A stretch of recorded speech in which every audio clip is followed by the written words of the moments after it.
నమస్తే, welcome to our channel. నేను సిరి.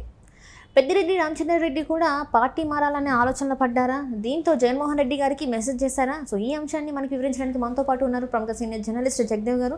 నమస్కారం సార్. నమస్తే సార్, ఇప్పుడు చూస్తుంటే పెద్దిరెడ్డి రామచంద్రారెడ్డి కూడా ఇంకా పార్టీ మారాలనే ఆలోచనలో పడ్డారని తెలుస్తుంది. దీంతో అంటే జగన్మోహన్ రెడ్డి గారికి మెసేజ్ చేశారని కూడా తెలుస్తుంది. ఇందులో ఎంతవరకు వాస్తవం ఉంది సార్?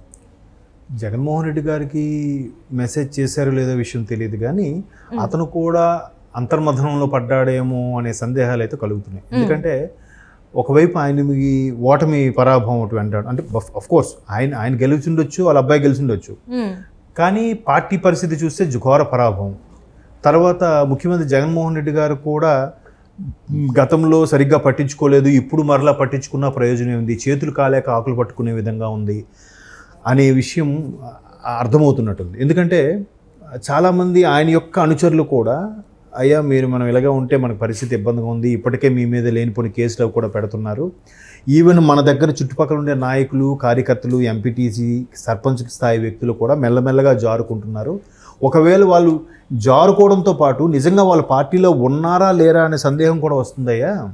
ఎందుకంటే వాళ్ళు పిలిస్తే కలవడానికి ఇష్టపడట్లేదు, పోనీ అలాగానే పక్క పార్టీలో చేరిపోయారంటే ఆ ఇన్ఫర్మేషన్ కూడా ఎక్కడా లేదు. సో ఒక్కొక్కరుగా మొహం చాటేస్తున్నారు, మిమ్మల్ని కలవడానికి కూడా ఇబ్బంది పడుతున్నారు. పొంగనూరులో పరిస్థితి ఎలాగ ఉంది, అండ్ మోర్ ఓవర్ చాలా ఇబ్బందులుగా కూడా ఉన్నాము, పార్టీ మనుగడ ఏంటనే ప్రశ్నార్థకం. ఒకవైపు కేసులు కూడా, ఎందుకంటే గత 5 ఏళ్లలో వీళ్ళంతా కేసులు చేసి ఇది చేశారన్నది కూడా వీళ్ళకి ఒక ఐడియా ఉంటుంది కదా, అరే మనం ఇంత ఇబ్బంది పెట్టాం, సర్లే తప్పదు. కొంతమంది బయటికి మాత్రం మన ఎవరు చేయలేరురా అని అనుకున్నా కానీ లోపల మాత్రం ఫీలింగ్ ఉంటుంది కదా, అరే గతంలో వీళ్ళకి ఇంత టార్చర్ పెట్టాం కాబట్టి ఇప్పుడు మనం అది అనుభవించాలిరా, తప్పదురా అనే ఫీలింగ్ ఉంటుంది, మనస్సాక్షి అనేది ఒకటి ఉంటుంది. సో అట్లాంటి పరిస్థితుల్లో చాలామంది పెద్దలు, వైసీపీని నమ్ముకున్న పెద్ద పెద్ద నాయకులు ఎవరైతే ఉన్నారో వాళ్ళందరూ పెద్దిరెడ్డి గారి దగ్గరికి వెళ్ళి నచ్చజెప్పే ప్రయత్నం చేస్తున్నారట. సో వీళ్ళందరూ చెప్పేసరికి జనరల్గా నాయకుడు అనేవాడు అభిమానులు, కార్యకర్తలు, తన నియోజకవర్గ ప్రజలు ఎటువైపు ఎక్కువ మొగ్గు చూపితే అటు నడుచుకోవాల్సిన పరిస్థితి తప్పదు. కొన్నిసార్లు పార్టీ ఫిరాయింపుల కింద కానీ లేదంటే పార్టీ జంప్ అయ్యేది కూడా ఆ కింద స్థాయి కార్యకర్తలు ఎటువైపు మొగ్గు చూపుతున్నారనే దాన్ని బట్టి కూడా నాయకుడు అనేవాడు నిర్ణయం తీసుకోవాలి. ఎందుకంటే వాళ్ళ బాగోగుల కోసం ఈయన నాయకుడు అయ్యాడు, రేపొద్దున వాళ్ళ ఇష్ట ప్రకారం నాయకుడు నడుచుకోకపోతే ఆ కింద స్థాయిలందరూ కూడా మొహం చాటేశారు అనుకోండి, ఇంకా నాయకుడు ఏమవుతాడు, కార్యకర్త అయిపోతాడు నాయకుడు కూడా. సో అట్లాంటి నేపథ్యంలో ఇప్పుడు అందరూ అడగడం వల్ల పెద్దిరెడ్డి గారు ఆలోచనలో పడ్డారు. అందుకే వైసీపీ తరఫున ప్రెస్ మీట్లు కానీ మీడియా ముఖంగా మాట్లాడడం కానీ ఏమీ చెయ్యట్లేదు అనే వార్తలు అయితే స్ప్రెడ్ అవుతున్నాయి. బట్ ఎంతవరకు వాస్తవం అనేది తెలియదు. మరోవైపు జగన్మోహన్ రెడ్డి గారు కూడా గెలుచుకున్న 11 మంది, అతనితో పాటు 11 మందిలో పెద్దిరెడ్డి గారు ఈయన కీలకంగా కనిపిస్తున్నారు. మిగతా అందరూ కూడా అంత నేము ఫేమ్ ఉన్న నాయకులు అయితే కాదు. సరే పోనీ మేమిద్దరమైనా అసెంబ్లీకి వెళ్ళి ఫైట్ చేద్దామని అంటే జగన్మోహన్ రెడ్డి గారు కడప ఎంపీ స్థానానికి అవినాష్ రెడ్డి గారితో రాజీనామా చేయించి పోటీ చేస్తారన్న వార్తలు కూడా వినిపిస్తున్నాయి. ఎంతవరకు వాస్తవమో తెలియదు కానీ. సో సెంటర్లోకి వెళ్ళిపోతే కొంత గౌరవంగా ఉంటుంది అని అనుకుంటున్న నేపథ్యంలో ఇక్కడ మరి ఇంకా ఎమ్మెల్యేగా పెద్దిరెడ్డి స్థాయి వ్యక్తులు ఎవరున్నారు, అంత నాయకుడు, ఆయన ఇంకా సింగిల్గా వెళ్ళగలడా అసెంబ్లీకి కూడా? వెళ్ళలేని పరిస్థితి.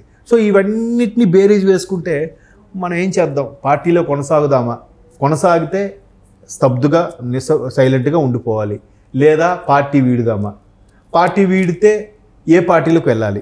జనసేనలోకి వెళ్ళారు, టీడీపీలోకి వెళ్ళారు, కూటమిలో ఇంకేముంది, బీజేపీ ఒకటి ఉంది, అలా కాకుండా ఇంకేమున్నాయి రాష్ట్రంలో పార్టీలు? కాంగ్రెస్ ఒకటి ఉంది. కాంగ్రెస్లోకి వెళ్ళాలంటే షర్మిలా గారు ఆల్రెడీ ఉన్నారు. సో ఆల్రెడీ అక్కడ విభేదించుట వచ్చారుగా కాంగ్రెస్లోకి వెళ్ళారు. బీజేపీ ఒకటే ఆప్షన్గా కనిపిస్తుంది. ఆయన దానికి అనుచరులు కూడా బీజేపీలోకి వెళ్తే బాగుంటుందా అనే సలహాలు, సూచనలు కూడా ఇస్తున్నారంట. బట్ ఆయన ఒక్కసారి సరే దీని మీద ఒకసారి అధినేతతో మాట్లాడి ఏదో ఒక నిర్ణయం తీసుకుందాం, అంతవరకు వెయిట్ చేయండి, ఎవరేం తొందరపడద్దు అన్నట్టుగానే పెద్దిరెడ్డి గారు ప్రతి ఒక్క నాయుడికి నచ్చజెప్పే ప్రయత్నం చేస్తాం. అంటే జనరల్గా ఏ నాయకుడైనా అలాగే చెప్తాడు, బాబు మీరు తొందరపడి ఏ నిర్ణయాలు తీసుకోకండి, చూద్దాం అవకాశం ఎటుంటే అటువైపు ఇది అవుదాం అన్నట్టుగానే మాట్లాడతారు. సో అట్లా మాట్లాడుతున్న నేపథ్యంలో పెద్దిరెడ్డి గారు కూడా జగన్మోహన్ రెడ్డి గారికి సమాచారం ఇచ్చారు, మెసేజ్ ఇచ్చారు అన్న వార్తలు కూడా వస్తున్నాయి.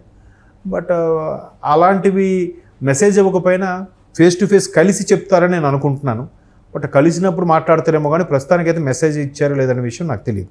అంటే ఎక్కడ దానికి సంబంధించిన వైసీపీ శ్రేణుల నుంచి ఎటువంటి ఇన్ఫర్మేషన్ అయితే లేదు.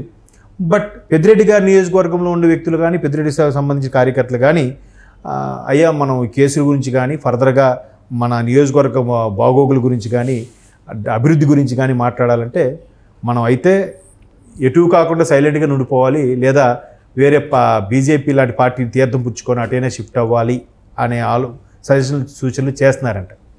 ఇంకోటి అంటే ఈ ఓటమి తర్వాత మిథున్ రెడ్డి కూడా బీజేపీ వైపు చూస్తున్నారన్నట్టు వార్తలు కూడా అప్పట్లో వచ్చాయి. మేబీ ఇప్పుడు రాజకీయాల్లో కూడా ఎలా అయిపోయిందంటే ఎవరి ప్రయోజనాలు వాళ్ళవి, ఎవరి స్వార్థం వాళ్ళది. గట్టిగా మాట్లాడితే మా నియోజకవర్గ ప్రజలు ఇలా రిక్వెస్ట్ చేశారు కాబట్టి అందుకే అట్లా నిర్ణయం తీసుకోవాల్సి వచ్చింది, అందుకే పార్టీ మారామని చెప్తున్నారు. సింపుల్గా ప్రజల మీద తోసేస్తున్నారు. ప్రజల్ని ఎవరు ఇల్లు అడుగుతారు, మీరే ఇల్లు మారమన్నారు అని అంటే మేమేం చెప్పలేదండి అని అంటారు. కానీ నాయకులు మాత్రం సింపుల్గా ప్రజల అభిష్టం మేరకే లేదా మా నియోజకవర్గం అభివృద్ధి కోసమే పార్టీ మారామని చెప్తున్నారు. ఏది ఏమైనా వార్డులు బళ్ళు వార్డులు అయ్యాయి. కూటమి బీభత్సమైన మెజార్టీతో గెలుచుకుంది. గత ప్రభుత్వంలో జరిగిన తప్పుదాలు వాళ్ళకి యాక్సెప్ట్ చేసుకోలేక అలాగని ఒప్పుకుంటే ఎక్కడ అవమానకరంగా ఉంటుందని ఒప్పుకోక అలాగా తచ్చాడుతూ ఉన్నట్టున్నారు. కానీ చాలామందికి ఒక రకమైన భయాందోళనలు అయితే ఏర్పడ్డాయి. అయితే సైలెంట్గా ఉండాలి లేదా పార్టీ మారిపోవాలి అని. బట్ పార్టీ మారిపోవడానికి కూడా అక్కడ కూటమిలో తీసుకునే అవకాశం చాలా తక్కువ. ఒకవేళ బీజేపీలోకి చేరాలన్నా కూడా ఇక్కడ పురంధరేశ్వరి గారి నిర్ణయం అయితే వర్తించే ప్రస్తుతానికి. ఆవిడ రాష్ట్ర అధ్యక్షులు అయిన సెంట్రల్లోకి వెళ్ళి లావాదేవీ చేసేంత లాబింగ్ చేసే ఇది ఉంటుందా రాష్ట్ర స్థాయి వ్యక్తులకి? అందరికీ ఆ స్థాయి ఉంటుందా చెప్పలేం. సో టీడీపీ జనసేనలోకి ఎలాగా వెళ్ళలేరు. టీడీపీ జనసేన తీసుకువెళ్ళినా రాబట్టుకునే పరిస్థితి లేదు. బట్ టీడీపీ కూడా ఈ కార్పొరేషన్ నేపథ్యంలో కొంతమందిని వైసీపీ వాళ్ళని కూడా చేర్చుకునే అవకాశం ఉందని వార్తలు కూడా వస్తున్నాయి.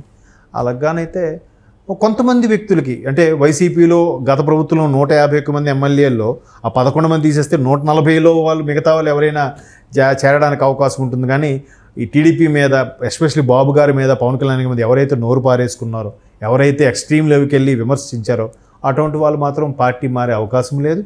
అలాగని కాంగ్రెస్లోకి వెళ్ళారు, ఉన్న వైసీపీలోనూ కొనసాగలేని పరిస్థితి అయిపోతుంది. కొంతమంది కూడా పార్టీకి దూరంగా ఉంటున్నారని చెప్పేసి వాళ్ళంతా వాళ్ళ స్టేట్మెంట్స్ కూడా ఇవ్వడం జరిగింది. ఇంకా పార్టీకి ఇంకా రాజకీయాలకి దూరంగా ఉంటున్నారు. ఇప్పుడు అదే చెప్పబోతున్నాం, మీరు బాగా అడిగారు. ఇప్పుడు కేశినేని నాని గారు కూడా టీడీపీ ఎంపీగా ఉండి ఇప్పుడు వైసీపీలోకి చేరారు. ఆయన చేరిన తర్వాత కూడా ఆయన కింద స్థాయి ఎవరైతే 7 అసెంబ్లీ నియోజకవర్గాలు ఉన్నాయో ఆయన అనుచరులు ఎవరైతే ఉన్నారో వాళ్ళెవరు కూడా ఆయనతో పాటు వైసీపీలోకి వెళ్ళారు, టీడీపీలో ఉండిపోయారు. ఇప్పుడు ఆయన ఇంకో కేశినేని వాళ్ళ సోదరుడే అంటే కజిన్ చిన్ని ఎంపీగా గెలుచుకున్నారు. ఇప్పుడు కేశినేని నాని నేను ఇంకా వెనక్కి తిరిగి రాలేక నేను రాజకీయాలకు దూరంగా ఇంకా రాజకీయాలే వదులుకోవాలనుకుంటాను డిసైడ్ అయ్యాను అంటున్నారు. మేబీ వెనక్కి తిరిగి రాలేక అందులో కొనసాగలేక కూడా అయ్యుండొచ్చు కదా, లేదంటే కొనసాగొచ్చు కదా. రేపొద్దున మళ్ళీ ఏదో నామినేటెడ్ పోస్టో లేదా ఎంపీ రాజ్యసభ ఏమి ఏదో ఇస్తారేమో ఆశతోనే ఉండొచ్చు కదా. ఎందుకు ఉండలేకపోతున్నారంటే వాళ్ళకే అర్థమైపోయింది సీన్. ఆప్షన్ లేక వైసీపీలోకి వెళ్ళారు. మరలా ఇప్పుడు వెనక్కి రాలేని పరిస్థితిలో ఇంకా రాజకీయాలకు దూరంగా ఉండే పరిస్థితి వస్తుంది. ఇంకా ఇట్లా కాదు, ఇంకా చాలామంది నెల రోజులే కదా అయ్యింది ఇంకా గవర్నమెంట్ ఫామ్ అయ్యి. ఇంకా ఎన్ని వార్తలో ఇంకెంతమంది బయటకు వెళ్ళిపోతారో, ఇంకెంతమంది రాజకీయాలకు దూరంగా సన్యాసం తీసుకుంటారో వేచి చూడాలి.